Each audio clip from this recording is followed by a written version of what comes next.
Hello, and welcome to the award-winning Bowie Youth Showcase.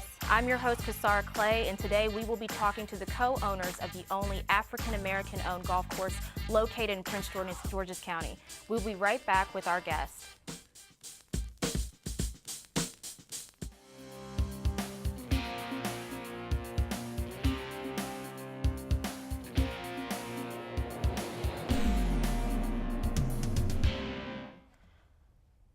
Hello and welcome to the Bowie Youth Showcase. I didn't build this course for any of the recognition. It was a labor of love. Golf is a part of society and I wanted to be included. I want you to be included too. I've always felt that each individual should leave something behind of meaning. It feels good to know that I have done that with Clearview at long last. Those were the wise words of PGA Hall of Fame member William Powell, the only African American to build, own, and operate a golf course in the United States. Through Powell's actions, he was able to break racial barriers and pave the way for African Americans to build, own, and operate their own golf courses in the United States. There are 4 African American owned golf courses. Today on the Bowie Youth Showcase, we will speak with the co-owners of the Marlton Golf Course located in our very own Prince George's County. Welcome to the show. Thank you. Thank you. So could you please tell our viewers what role you play in owning the Marlton Golf Course? And we'll start with you, Van.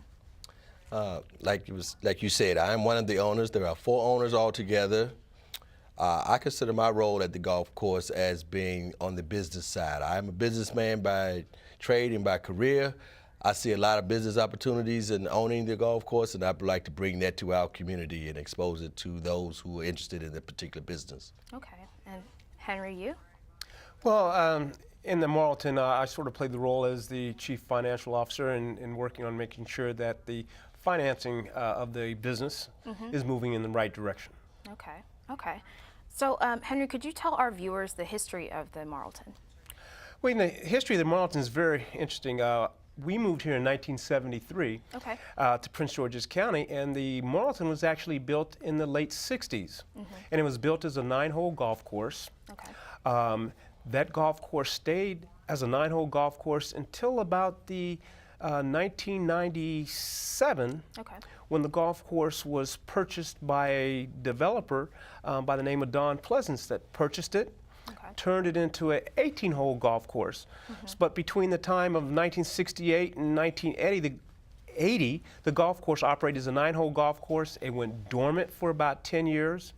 And then thanks to Mr. Don Pleasance, he bought it, turned it around, turned it into an 18-hole golf course, built a clubhouse, built a golf cart house, and then as the demographics of Prince George's County changed, so did the demographics of Marlton, the community of Marlton, and the developer decided that maybe there should be a fresh look at who owns the Marlton and fresh ideas. And so we're very fortunate as a group to be able to come together and to purchase the golf course from the developer. Okay.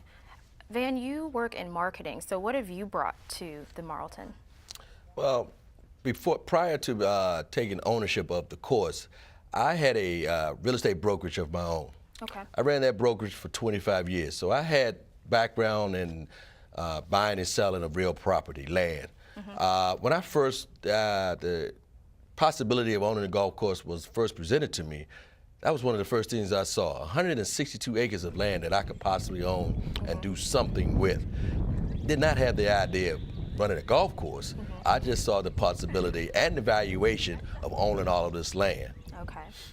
Okay, so you gentlemen are a part of history, and there are less than 10 African American owned golf courses in the country.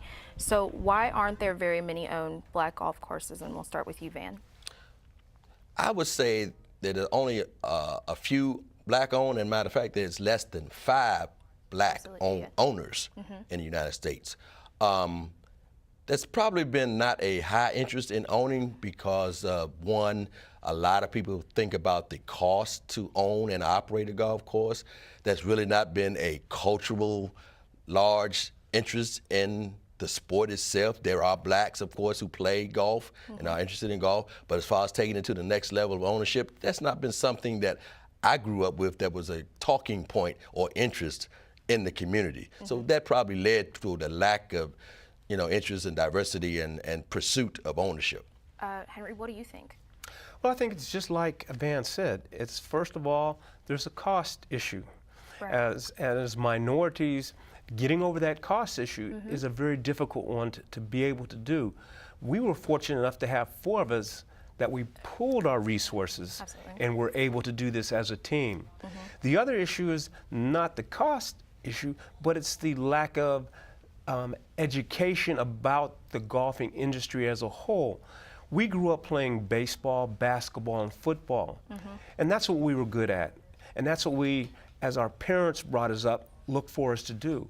But now as a new generation and the diversity of golf industry is coming about and getting educated about the golf business, then we can see that the challenge of moving into the golf business is one that we can obtain. Okay.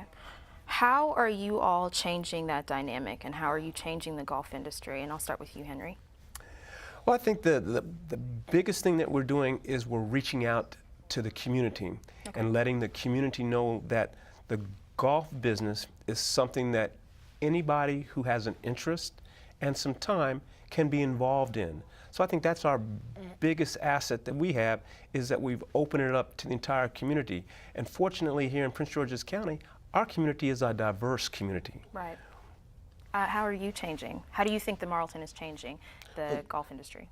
We look at the Marlton as being a place where we can start educating those who have different perspectives of what this golfing business is about. Okay.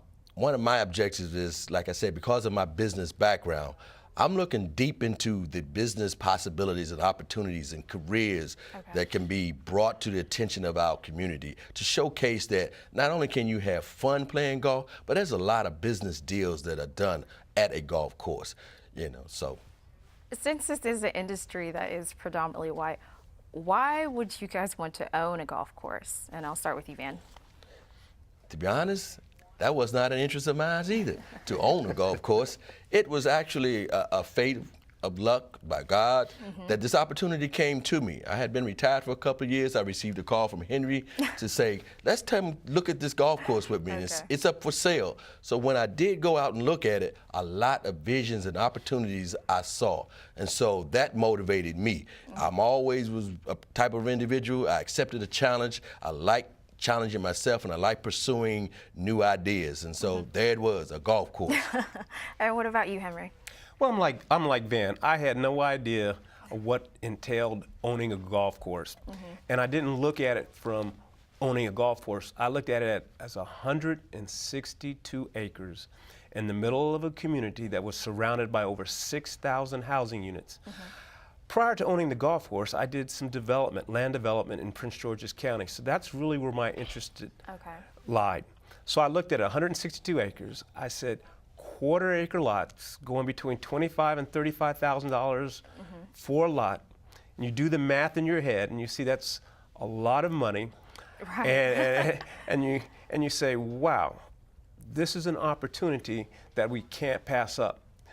But then after meeting the partners that I had and listening to some of the visions that were coming out of everybody's mind at the time, I thought about it and I said, you know what, maybe this isn't the piece of ground to cut up into houses.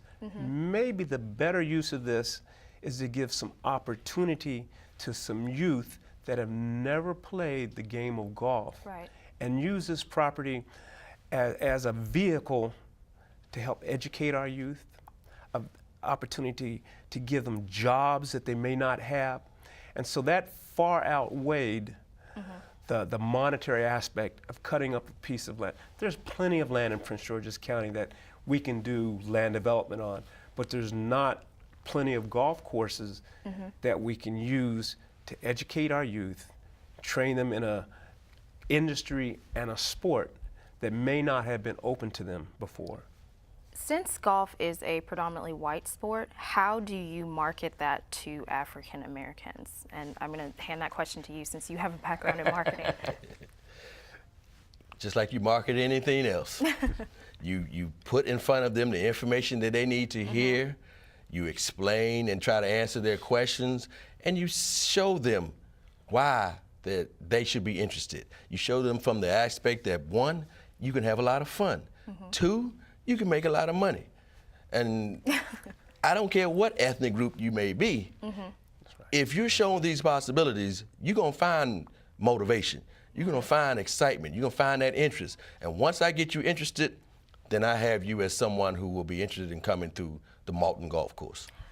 You both have absolutely amazing careers.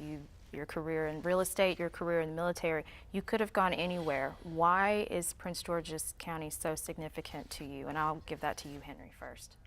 You know, that's a very good question. I had the opportunity as a youth, since I am an Army brat, to live all over the United States as well as overseas. And then when I joined the military, the same opportunities were available to me.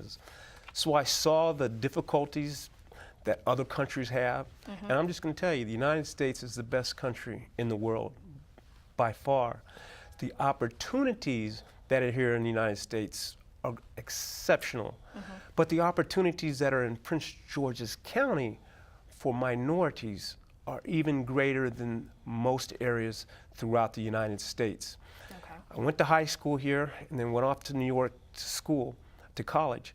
But I came back. I always kept coming back throughout my military career. The most of it was here in the Pentagon, here in the Washington, D.C. area, because of the opportunities that are afforded to everyone. This is a very diverse county, and you're judged not by the color of your skin, but you're judged by what you can do for those around you.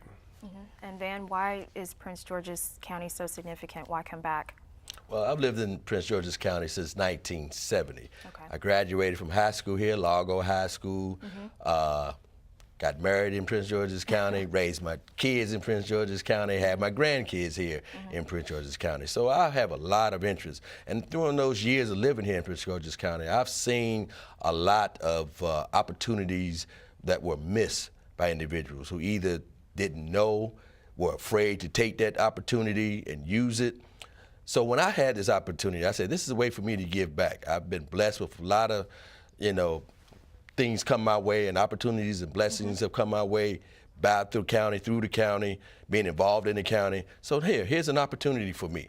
And so I was not gonna let this go by and not try to take on this endeavor and give back to the community. And it's very important that I give back to our youth that way. Okay, so Van, you have an extensive background in business. What does it take to own a golf course, and what steps do you have to take to own a golf course? The first step is patience. Okay. Because there is going to be a lot of financial obligations, business management decisions, basic business factors that you have to consider. Right. Not to the main one being the cost. And you have to be able to manage those very well and then satisfy your customer base. Your product is green grass. That's our product. And that grass has to be cut, manicured, shaped to the specifications that our golfers are going to require in order for them to come and compensate us the way we want to be compensated. So from a business aspect, these are factors that you have to constantly be on top of. Because if you fail there, they won't show up there either. What changes would you guys like to see in the golfing industry, just on a personal level? And I'll start with you, Henry. So what changes would we see in the golf industry? In the golf industry, as far as owning, would you like to see more African Americans own more golf courses, manage more golf courses? To answer that question, yes to that, but I also would like to see more females coming out to the golf course, as well as minorities. And that's one of the things that we're working on at the Marlton, is to get both our youth and minority involved, but also letting females come to the golf industry as well, both in playing the sport, but also in the golf management industry. And one of the things that we've been fortunate enough to be able to do is to partner with the University of Maryland Eastern Shore, which is the only historically black college and university that offers a golf management curriculum. We're fortunate to have a golf pro that's in our shop. That's a graduate of the University of Maryland Eastern Shore by the name of Anthony Long. Okay, so we've reached out to that university and brought him in. And so we're very happy about that. Okay, what changes would you like to see in the golf industry? In the industry, I would love to see a diversification within the rank and file of those who work behind the scenes of the golfing industry. We see a lot of the players, for the most part, that look like us. But we don't see those who are behind the cameras in the offices, directing, producing, and there's a lot that goes on in that aspect in the PGA business itself. So I would like to be able to open opportunities and doors for individuals that way. Okay. What partners are the Marlton associated with, and what do they do? We've been fortunate to be able to partner with a number of nonprofits. Some of those nonprofits are Men Aiming Higher, which focus on the aspects of the youth, especially in the men, and making sure that they have a father that has a father figure for them. We've been able to partner with Jimmy Garvin's Legacy Foundation. And Jimmy Garvin, as you know, is our general manager and also one of the partners and owners of the Marlton. Our other partner, Willie Blakeney, has a youth in media and education nonprofit that he has. And we've been able to partner with a young lady for Sisters for Sister that has an organization. We've also been able to partner, I believe there's two more, Van. Patriot. Men Aiming Higher. Patriots, which deals in technology, science, technology, engineering, and math. And so by doing that, it's allowed us to reach out to the community and do one of the things that Van's been talking about so much about, and that is giving back to the community. My last question to you both is, what do you all foresee in the upcoming future for the Marlton? And I'll give that to you, Van, first. Oh, my greatest vision for the Marlton is an activity we call Marlton After Dark. Okay. Could you tell us more about that? Marlton After Dark is a vision collectively we came up with to address bringing in non-golfers to a golf course community or environment. Marlton After Dark, normally a golf course shuts down at dark. Golfers don't play in the dark. While at dark at the Marlton, life begins again. Marlton After Dark would be a location where people can come out and be entertained. We have changed our clubhouse, and we have remodeled it. It is now, we are able to put on performances of jazz concerts, comedy nights, wine tasting. We're going to present all types of activities at this venue to invite people to our golf course. We want the golf course, the Marlton, as we do business as, to be known as more than just a golf course. We have other activities that non-golfers can come to the Marlton as well and be entertained. So this broad vision is going to change the whole entertainment perspective of the region that we're in. So you're not just going to give this, the golf course is not just for golfers. You're trying to broaden everything and bring in more people for the entertainment as well. Correct. Okay. And what about you? What do you foresee in the future for the Marlton? Well, two things. I see that we're partnering with our veterans, because I am a veteran. And so we're very concerned about our veterans here at the Marlton. So we've been able to partner with Post 381 of the American Legion out of Baden-Brandywine, that we're going to actually be building an annex for them so that they can have a place to come there at the Marlton. So we're looking to build that partnership, but we're also looking to build a bigger partnership with our youth and looking to build a center. And we want to call it we'll say a performing arts center in which we'll be able to highlight and showcase our youth at the Marlton, which is different than going out on the golf course, but actually performing arts. We're looking to put what we'll call a science, technology, and engineering and math gymnasium, part of working with the Patriots technology there. We're also looking to work with we'll call it the vocational trades of the entertainment business, and we'll be having a studio and lighting facility in the center as well. I don't want to cut you off. We will be right back in 30 seconds.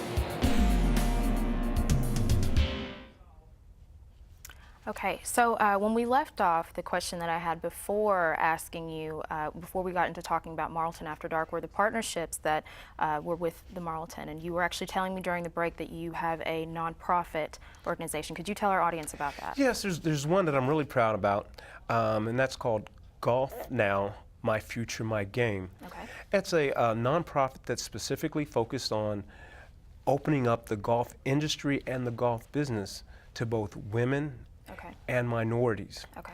We're very, very proud of that because they've focused on our youth, and we've been able to also partner with them in working with another school called Holy Family here in Prince George's County, in which they bring over 30 to 40 children, probably about every other week, to get some education on the golf business as well as how to actually play the golf. And to see those middle school to elementary children learning the game of golf is really a blessing. Why did you all decide that golf should be geared to women and minorities? Why did you feel that there was a lack in the market? It was lacking in that area, women and minorities playing golf? Well, I think you can just go out there and look at the game and see the numbers that we are not present in the golf industry like we should be. And once again, I tell people this all the time. On the basketball court, football field, or baseball diamond, there's not one single business deal made. But every day, there are business deals made out there on the golf course.